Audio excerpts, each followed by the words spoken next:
ইতিকাফ এমন একটি গুরুত্বপূর্ণ বিষয়। মাহে রমজানুল মুবারকের শেষ দশকে কোনো ব্যক্তি ইতিকাফের শর্ত রয়েছে, ইতিকাফের শর্ত রয়েছে জামে মসজিদ হওয়া শর্ত। কি বলেন? কি হওয়া শর্ত? জামে মসজিদ হওয়া শর্ত। পাঁচখানা মসজিদে পুরুষের ইতিকাফ হবে না, মাহরুমদের জন্য ইতিকাফ হবে বাড়িতে, আর পুরুষের জন্য ইতিকাফ হবে জামে মসজিদে। জামে মসজিদে ইতিকাফ হবে।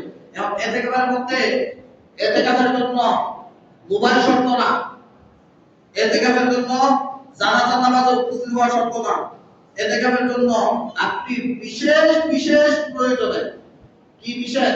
আপনার জরুরত, প্রাকৃতিক কোনো সমস্যার কারণে আপনি বাইরে হতে পারেন, আমি বাথরুম ওয়াশরুমে আপনি যাইতে পারেন, ওযু গোসল আপনি করতে পারেন, এছাড়া আপনি কি করতে পারেন না, বের হতে পারেন না।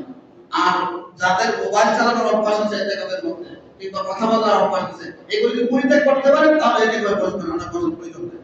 কথা বলে ঠিক না? যদি কোনো ব্যক্তি